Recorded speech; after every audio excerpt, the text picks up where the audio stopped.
Hello and welcome to Inside Modular, the podcast of commercial modular construction, brought to you by the Modular Building Institute. With a compact footprint, variety of unit options, and seamless system management, City multi-variable refrigerant flow zoning systems from Mitsubishi Electric Trane HVAC US are a one-stop solution for modular projects. With efficient operation and the ability to connect to commercial ventilation equipment, third-party systems, and comprehensive control solutions, City Multi VRF can help you meet energy and performance goals on your next project. From off-site development to on-site assembly, you can trust our manufacturer-level support to guide you from system selection to design to startup, no matter the application. To learn more about our offerings, visit MitsubishiPro.com. Welcome everyone, my name is John McMullen and I'm the Marketing Director here at MBI. Today I'm talking with Pedro Tavares and Anthony Gude of R&S Tavares Associates. Anthony and Pedro are here to talk about how owners and developers that are new to modular construction can more easily integrate it into their project plans. Anthony and Pedro, thanks for calling in. Yeah, thanks for having us. So, happy to be here. Pedro, let's dive right in. I'll start with you. Can you give me a little bit of background on your firm and tell us about yourself and your background in the industry? Yeah, sure. Well, our firm was started by my parents, Ralph and Silvano. My father's an engineer, my mother's an architect, and they moved our family from Rio de Janeiro to New York, the New York City area in 1987. Basically, my father was sent there to investigate real estate at the time for an employer he was working for in Rio. And what he found when he came out here in 1987 was that the U.S. was in the middle of a recession. There wasn't much going on, but he saw modular construction projects going up. And so he started asking some questions. He got taken to some job sites. He made a few suggestions, and he was offered a job. And so he's been working in the modular industry since that time in 87. And he and my mother went on to become an in-plant engineer and architect at Westchester Modular Homes around that time. And worked there for several years. My father then went on to continue working at different modular manufacturers across the country, moving us, my whole family, from initially in Connecticut to upstate New York, down to Orlando, Florida, to Kansas City. And then we made it out to California in 1999, where he was working for a manufacturer in the Central Valley. In about 2002, he decided to start his own consulting business with my mother. And that's when R&S Tavares was formed. And he took on a lot of the modular clientele he developed over the years. In 2007, we opened the office in San Diego to attract more talent. We had a hard time finding any in the Central Valley, and that's where we've been permanently stationed since. And my father, he currently carries a PE license in 43 states. He's the chairman of the design committee of MBI's. Mm-hmm. He's also a trustee of the Educational Foundation and a 5-year former board member. And he's served on and off the board. In 2013, he received an Outstanding Achievement Award for contributions toward the modular industry. And a number of our projects have won awards of distinction as direct recipients or affiliates. And my father contributed to the guidelines for the safe use of ISO shipping containers. And he's currently working on authoring the 2024 IBC chapters related to modular construction with that task force. That's an amazing history. I didn't know Ralph started back in 1987, so that was very cool to hear. That's a great story. Thank you, Anthony. Yeah. How about yourself? What's your background? Well, I have an engineering background. I went to school in Hoboken, New Jersey, also from the New York area, I suppose. I later got my MBA and started working in the New York investment scene, primarily with asset managers and national general contractors. Discovered modular and really never looked back. So I had been tracking the Tavares team for some time and joined when I realized they had opened an office shortly thereafter. Very good. So, Pedro, back to you. R&S has a long history. So as a firm and as an individual, I guess, that's had a considerable experience in the industry, how do you help those who are new to modular? Traditional owner-developers, for example, how do you help them wrap their heads around the concept of modular construction? Why should they make that leap? So for anyone that's stepping into modular for the first time, we can take them by making an introduction to a vast network of manufacturers that we work with. And what we think is important is when you're starting a project off in modular, that you have that sort of team set from very early on, including potentially identifying a manufacturer, because I think there's a lot of benefits in having a manufacturer on board when you are working, within their preferences and that particular manufacturer's idiosyncrasies, for instance. And in that case, you get to also take advantage of, their materials that they commonly use. They have a tremendous amount of purchasing power, for instance. And so if you're able to work within the sort of guidelines of that manufacturer, then I think, that helps push a project along a little easier on the modular side. So for the owners and developers who truly are new to modular, having the team in place is critical, of course, but I was wondering if you could describe for us some of the benefits for that owner-developer to get into modular, to bring a modular project into their portfolio. What are the benefits for them? Well, we're big believers in modular construction. I think, to be honest, the U.S. has a long ways to go in sort of getting to the point where, we see modular happening across the pond in Europe and Scandinavia, Japan, and those places. But, we're big believers in what modular should be and what it can do. And what I think the main benefit of modular construction is, of course, the time savings that we find. Like we've seen significant schedule shortenings on projects that contribute in a large amount to the amount of construction financing needed, the amount of overhead that's needed on site, and a faster time to occupancy helps everyone's performance. And so, Anthony, I'll turn to you. I've got sort of a follow-up question based on what Pedro said. Pedro was talking about getting a team together, which is critical.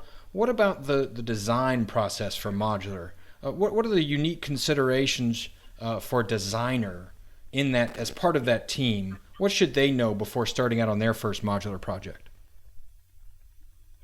Okay. I can answer that in a number of ways, but I guess we could say that the timelines being accelerated and the benefits of modular construction, there is a trade-off, and that teams need to work more cohesively, and that ultimately the way the constraints of fabricators work, you have to front load that design process into the project workflow. So ultimately, what many designers should acknowledge early on is that the design process looks very different than that of traditional construction, maybe not in form, but in structure, and the importance of communication across the team. So at RST, we've invested a lot in keeping our teams cohesive and streamlined to turn around designs quickly, because ultimately there's more of a call for speed and accuracy early on in the process. So I would say that those are the two primary focuses that should be brought to a designer's attention early on in the project. Gotcha. Pedro. If I could jump in with... oh, sure. If I could jump in with a plug real quick. One thing that's unique about us is that we have, our staff right now is half architectural designers and half engineers. And I think that's unique for a firm of our type catering to modular construction. We handle basically every discipline in-house. We'll author the A, S, and MEP sheets on a project. And so we're kind of a one-stop shop for anyone looking at doing a modular project. Well, that's fantastic. You actually led me in to my next question. We were talking about designers, and you brought up engineers. Pedro, I was wondering if you could speak to something for me. How can modular engineers, with all the variables that they juggle on any given project, materials volatility, location, the needs of the facility, all these things, how can they best leverage the modular construction process? I think the best leveraging comes really from, getting into the weeds with that manufacturer and seeing, what they're comfortable with and what makes them sort of, take a step back. Because if you go in with a lot of complexity that a manufacturer is not used to, like you're gonna wind up with scheduling problems, delays in the construction and probably a cost increase, just because it's kind of strange. When we developed our first project here in San Diego, we got into development a number of years ago. And it was funny because we go to manufacturer A, for instance, and say like, we want to type a level 4 drywall finish. And they'd say, well, that's going to be way too expensive. We're not going to be able to do that. And then we'd also tell them, and this was like a predominantly residential builder, manufacturer A, for instance, what I'm talking about in this case. We'd say like, we want our bathroom fully tiled, floors and walls. And they'd say, okay, that's no problem. Manufacturer B, on the other hand, it's more of a commercial modular builder. We'd say, we want that level 4 drywall finish. They said no problem to that. But the tile work was a big problem for them. And so it's just kind of these trade-offs between manufacturers and what they're used to. So let's go back to that first-time owner-developer, Anthony. The first-time owner-developer, once he or she has a project in mind and has started to work on a plan, when does the full team that Pedro mentioned early on, when does that full team of GCs, the manufacturers, when do they come into the picture? And what's the best way for that team to communicate and coordinate? Well, the answer to that one is simple: as early and as soon as possible. We see a great benefit in those project teams that come together early, primarily so we can sort out those trade-offs that Pedro is referring to, or efficiencies that we can gain early in the process. And then as that team comes together and everyone gets familiar with the needs of this unified group, then determine how you're going to translate and communicate designs and drafts, and how you're going to approach the project from a scheduling standpoint. So ultimately, the answer is as early as possible, and open up your options to those team members that are best suited for the project. Many want to win the business, of course, but there's a lot of different considerations from geography to finishes, as Pedro was referring to. So that's best sorted out as early as possible. And Pedro, again, for the first-time owner-developer, what are some of the unique construction considerations involved in modular? What should they expect, and how will it differ from their traditional stick-built projects that they've done in the past? I think you need to be aware that the modules themselves, they're basically limited by shipping constraints and what we can do on the road and perhaps at sea, or however these modules are getting to the site. And so there's width limitations on those, and with varying widths come increased costs, because once you pass certain thresholds, there are pilot cars needed and things like that, perhaps CHP or highway patrol escorts that get kind of expensive. There's also a height consideration due to shipping, getting under those overpasses and other areas like that. Once you exceed a certain height, you need to get a specific kind of special permit that also gets expensive. And then, of course, there's the length as well, which is kind of unlimited, actually. You'll see, those wind turbine blades going down the highway at times. The length isn't really much of a limitation, other than the manufacturer can't always build, it's often limited by the manufacturer's capability of what they can fit under their roof. And so I think that those are the biggest considerations, when designing a modular project, and exactly where those mate lines meet up, how you're doing your service crossovers with plumbing, electrical, and mechanical. And those are definitely the largest considerations that need to be made on a modular project. Gotcha. It's a question for both of you. In all your time at RST, can you tell me about some of the lessons you've learned during your time in the industry? Are there specific projects that you can tell us about that were particularly helpful in your understanding of the potential for modular?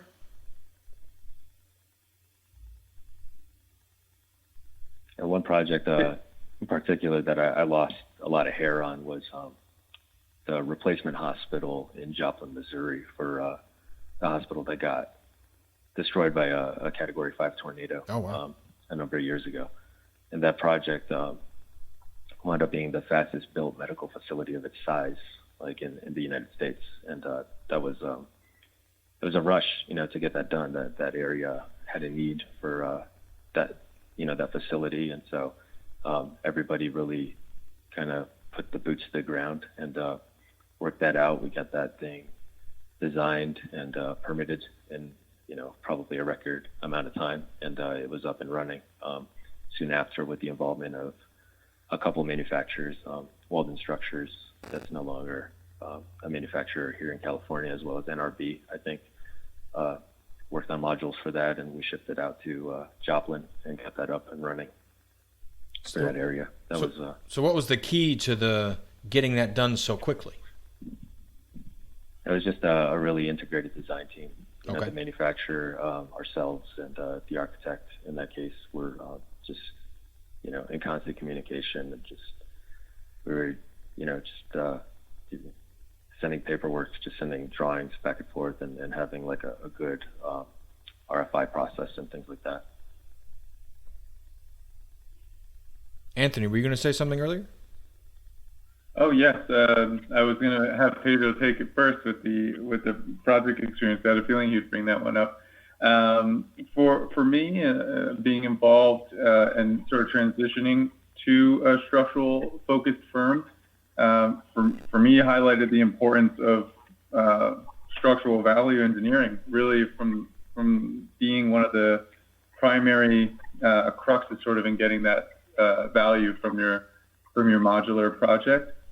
Before that, I was at PC firms, and there's a lot of coordination and emphasis on planning. But it wasn't until I was here, sort of as a co-pilot, that I really got to see firsthand how that kind of comes together. And then, of course, what the key to a great project is that integration and that cross communication across the teams. And really, there's a direct link. There's almost less of there's a need for that efficiency for it all to come together, and that's primarily where firms should be investing and progressing. And at RT, that's our system and our process is to work as efficiently and quickly and effectively with clients and partners. Excellent. I got one more question. What does the rest of 2021 look like for RST? I've been talking to lots of people, and their calendars are full. So what's the year look like for you and beyond that? Well, just in the last few months, we made a handful of hires, growing rather quickly. And yes, like much of the modular design and construction industry, we're seeing quite a pickup in demand. So we're out here meeting that demand, trying to make sure we serve our clients as incredibly effectively. And so it's mostly higher up to meet demand and streamlining those systems so we can turn around designs quickly and get these projects out the door. Out of curiosity, have you noticed any trends lately in what you're designing, the types of projects that come in the door, or is it a mixed bag? Oh boy, it's mixed. Pedro, do you want to shift to that one? Yeah, sure. It is mixed, but we're real busy on the ADU side of things right now. The state of California is really pushing the creation of those, trying to meet, housing demand, and thinking that might be a way to do it. And so we're doing a lot of ADUs.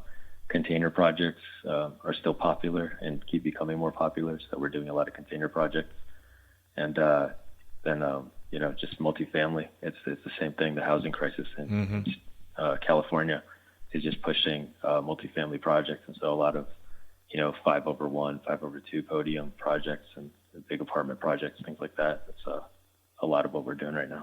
Nice. I know MBI is involved in a lot of stuff in California and lots of states, but particularly in California, getting those projects off the ground and trying to clear some red tape. So that's great that you guys are staying busy with that. Thank you guys so much for your time today. I think this was really great information.